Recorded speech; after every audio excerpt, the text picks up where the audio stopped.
Hello and welcome to this edition of Represent NYC on the Manhattan Neighborhood Network. I'm Assemblymember Rebecca Searight, and I represent the Upper East Side, Yorkville, and Roosevelt Island.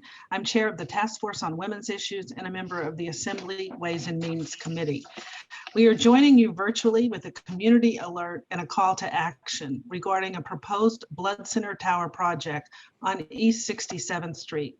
You may have heard that the New York Blood Center at 310 East 67th Street has made a real estate deal with Longfellow Real Estate Partners, LLC, to demolish its building and replace it with a massive 334-foot tall commercial tower and complex. This has raised concern with our neighbors, our stakeholders in the community, and our residents. Our neighbors had answered a call to action by our local East 79th Street Neighborhood Association. They represent just a few of the hundreds of members of the public who have expressed their opposition at Community Board 8. You may have seen a flyer in circulation with a call to action, save our neighborhood and our city. On a visit to our district office, one neighbor shared her frustration that although she and other neighbors have attempted to halt out-of-scale development in our neighborhood, she asserted time and time again, the developer always wins the fight. It is too often that projects come before our local Community Board 8, and it feels like the process is a done deal already, closed to community feedback. Concerns are mounting. The inappropriate of upzoning in a mid-block, blocking access to sunlight on a narrow side street. A shadow will be cast on the local Julia Richmond complex, which houses 6 schools, as well as St. Catherine's Park and more. For an already densely populated and trafficked neighborhood will face up to 2,500 daily employees.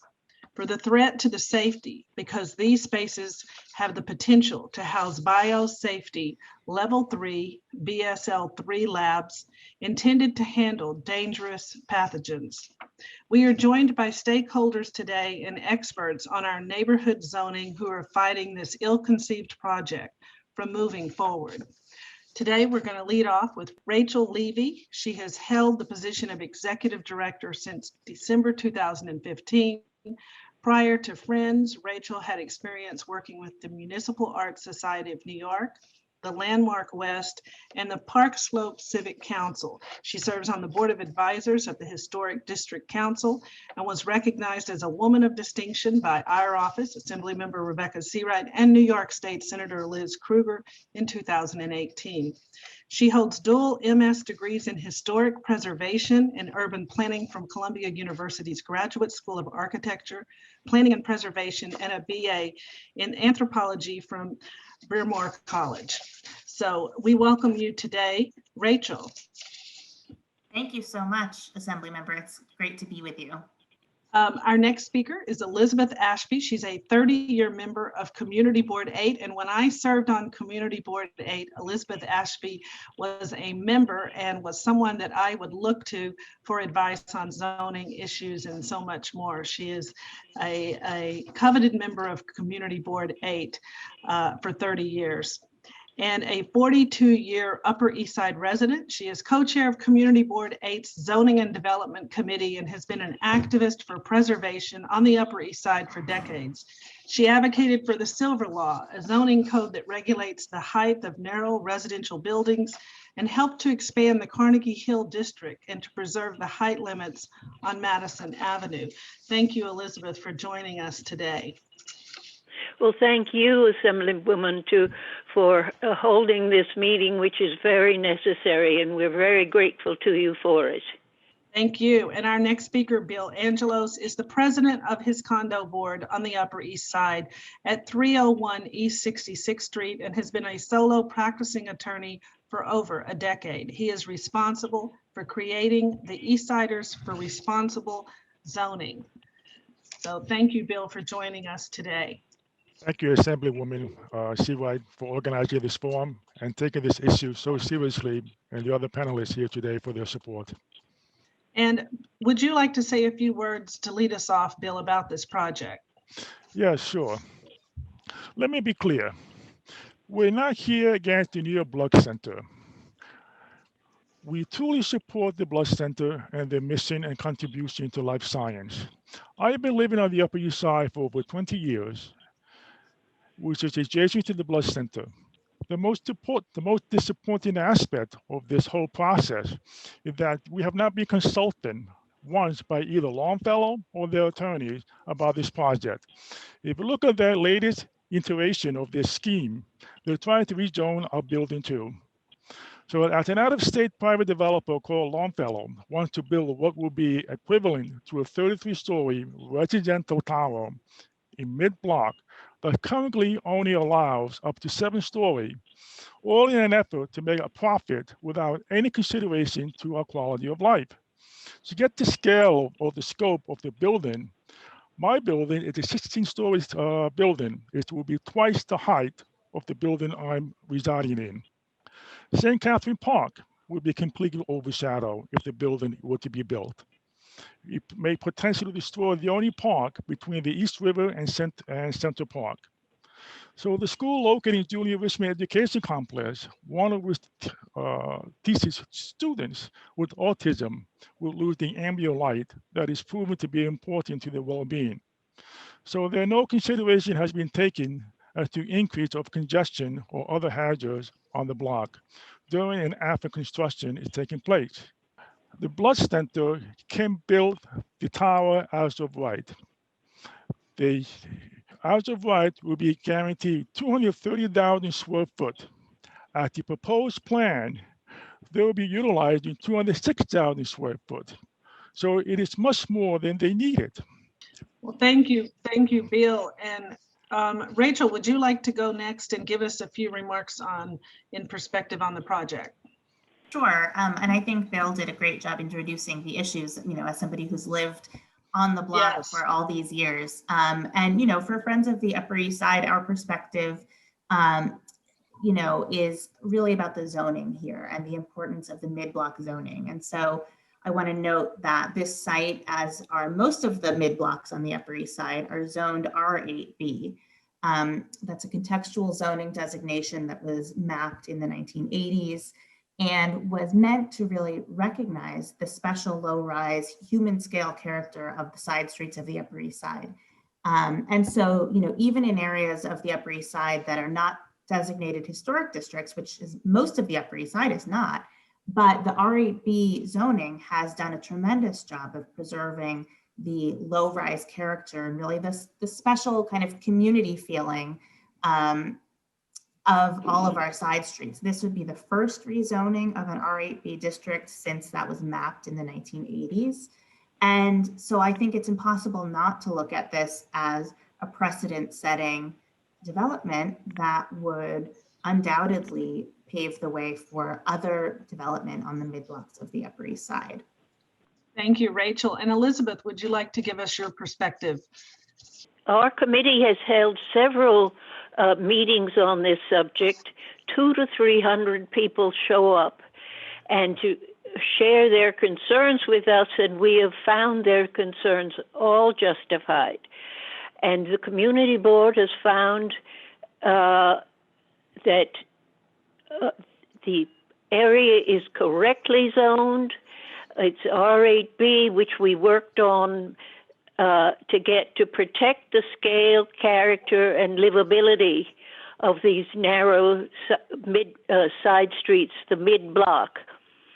And this would be, as Rachel has pointed out, if this is permitted, it will destroy by creating a precedent for no good reason. It is also spot zoning, which we feel the zoning on the avenue is just to hide the fact, and it's pretty obvious to anyone else that it is just all they want to zone is their own site.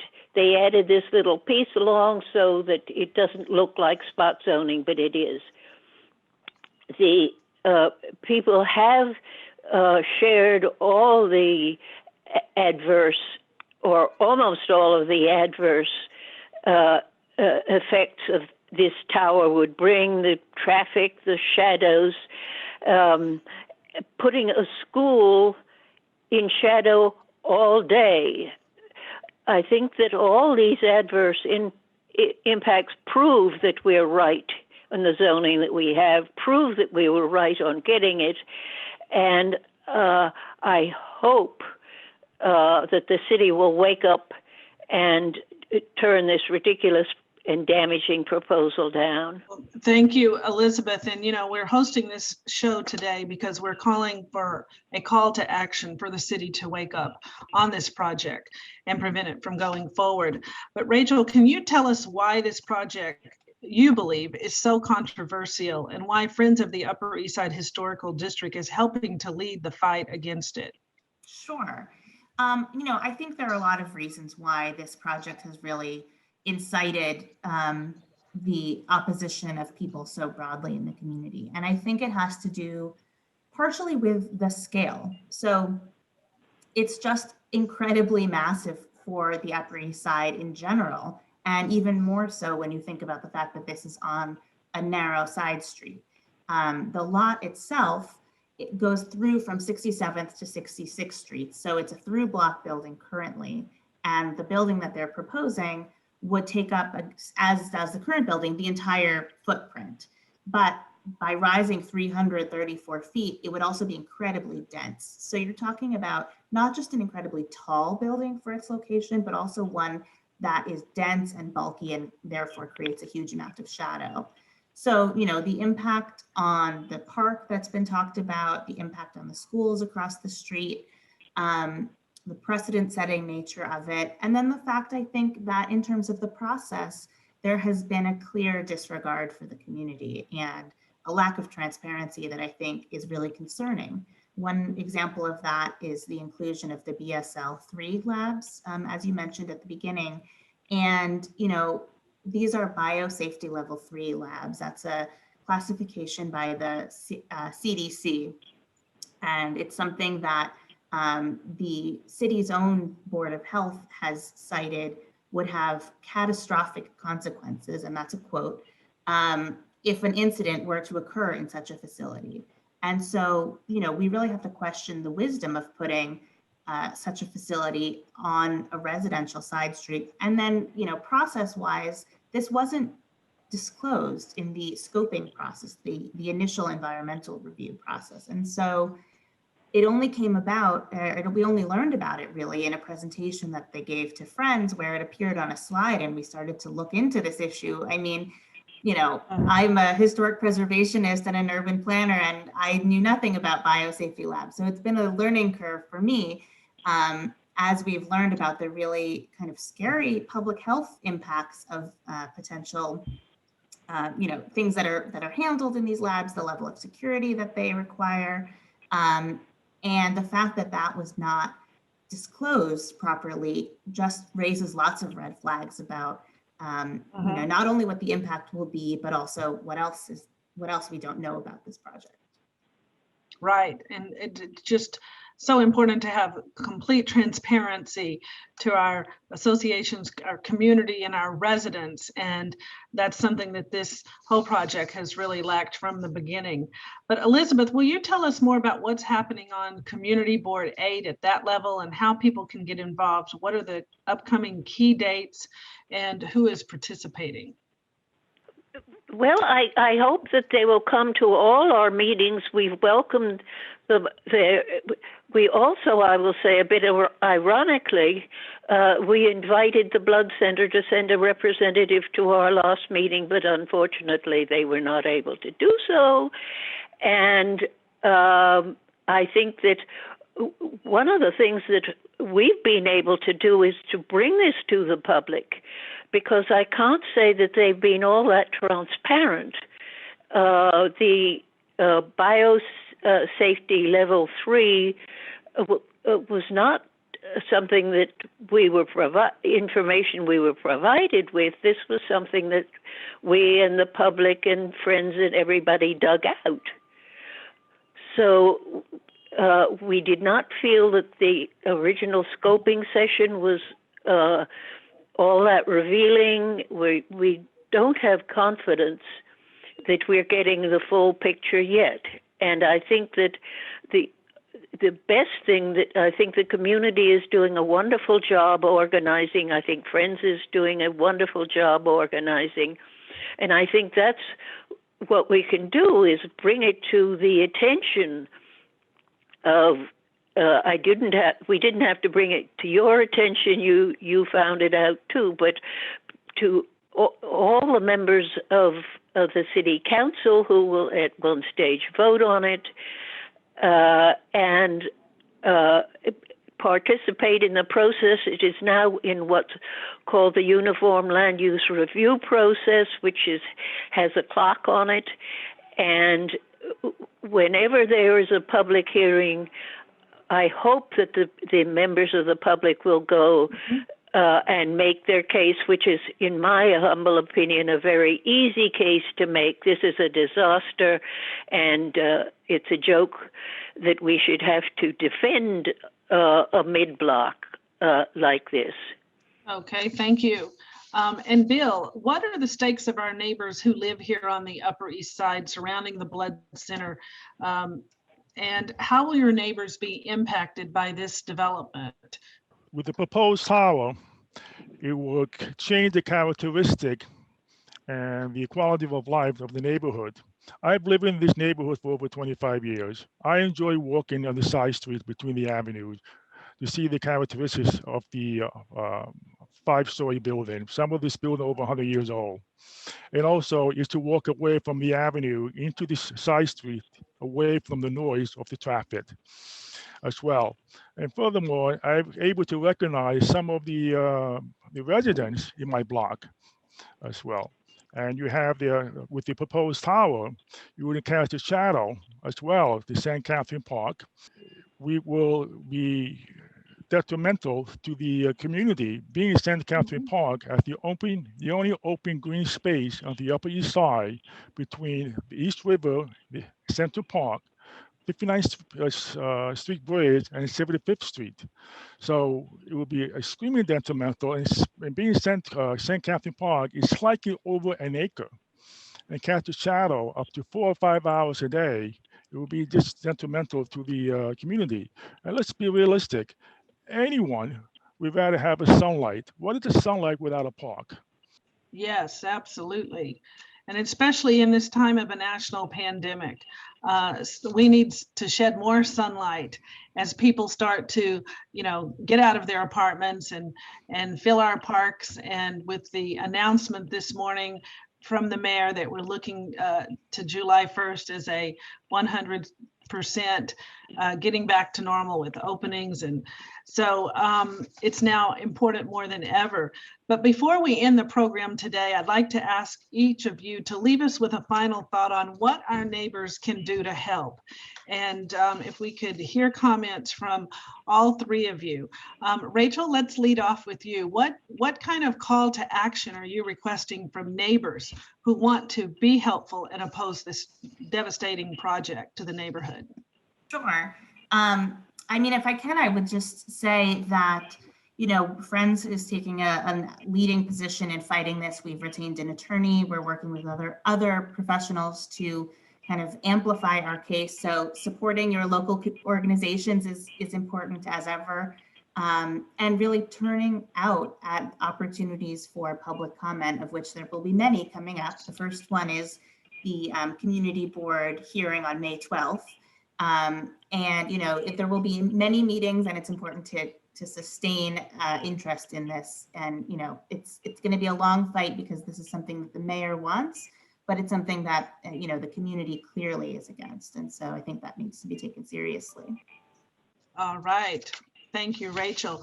And Elizabeth, what are your final parting words for our neighbors and call to action for our community? I think really Rachel has covered it pretty well, but I think that you'll probably get bored with this, but go to every single meeting. Don't decide that, I can pass on this one. You have to be heard, and you have to be heard constantly, and you have to be heard loudly, and you have to support zoning, which I'm afraid bores most people to death until there's a building like this coming up, when one realizes just how important good zoning is, and this is good zoning. And don't let anybody in the way tell you it isn't. This is essential for your quality of life, and don't let them get away with changing it. Thank you, and that's very inspiring words, and coming from you, Elizabeth, who's the can get good meaning to the word community board member and defining what an activist is. And I know we in the Assembly give grant money to nonprofits, and Rachel touched on supporting your local organizations. And Bill, what are your final parting words for us today on this project? Pretty much Rachel had covered, as well as that Elizabeth Ashby had covered. Just go out and attend all community board meeting, express your concern, voice your concerns, attend all community board meeting. That's very important. Terrific. Thank you, Bill. And you can attend your Community Board 8 meeting on Zoom. So you don't have to go to a crowded auditorium to sit. You can listen on Zoom in the comfort of your own home or office. And so I certainly encourage everyone to attend that May 12th hearing of Community Board 8, as Rachel pointed out. And so as we wrap up today, I again just want to urge all our neighbors to follow this project closely. Attend the public hearing by Community Board 8. Raise your voice, speak up loudly on this issue. Together, we can prove that a community can win a fight with a strong commitment and united in our resolve for the preservation of our neighborhood. So I want to thank all of you for joining us today. If you have questions on how to get involved, we encourage you to call our office. Our Community Board 8 has a website. We have a website. We invite you to look into it further. And please don't hesitate to stop by our community office at 1485 York Avenue. We're a storefront office right next to the post office on York Avenue between 78th and 79th Streets. You can reach us at 212-288-4607 or drop me an email at seawrightr@nyassembly.gov. Again, I would like to thank all of our expert speakers for joining us today on this hot topic. And I want to thank you for watching Represent NYC on the Manhattan Neighborhood Network. Thank you all. Stay safe and be well.